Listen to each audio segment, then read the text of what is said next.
said he was going to do. I think if anybody is surprised, they shouldn't be. On his first day back in office, President Trump signed an executive order dismantling diversity, equity, and inclusion programs in the federal government.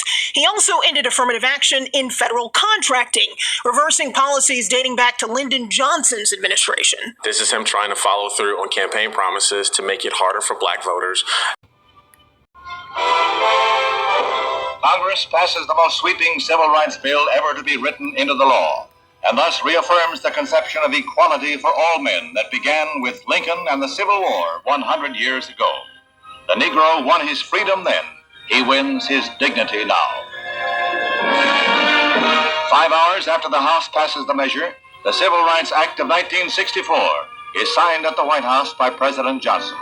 Before an audience of legislators and civil rights leaders who had labored long and hard for passage of the bill, President Johnson calls for all Americans to back what he calls a turning point in history.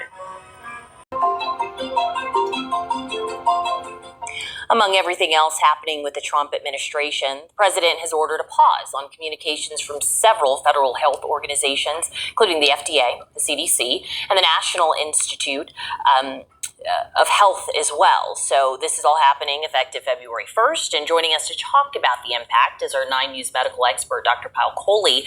You know, a lot of us don't understand the role of these organizations. We know the titles and the names, but what can you tell us about them? Like, how do they really affect our day-to-day lives? I mean, these are our front-facing organizations, Alex. So if you think about the pandemic, obviously the CDC was front and center when it comes to, you know, any kind of public health emergencies, any kind of natural disasters like the wildfires in California. The NIH does a lot of our medical research. HHS is involved in Medicare, Medicaid, a lot of our sort of public health type of programs. And the FDA, as you know, device approvals, drug approvals, any kind of updates on food recalls or drug recalls or anything like that. So these are the organizations that are, I would say, front and center for the public to know what's happening, what might be imminent threats to their health, and what they might need to sort of do differently. So then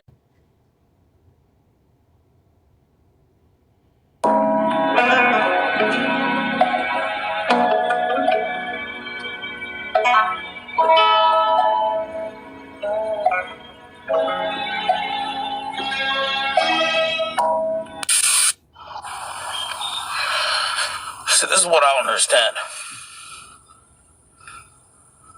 Me and my wife work 50, 60 hours a week. And we're hardly making it. We got no food in our fridge. I got a quarter tank left in my truck. We got 2 weeks till we get paid.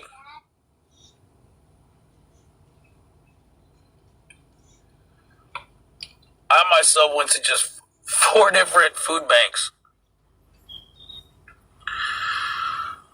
Some are closed, and I got denied at some.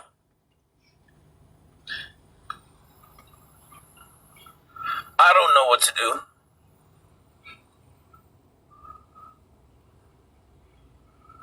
Now I'm freaking out.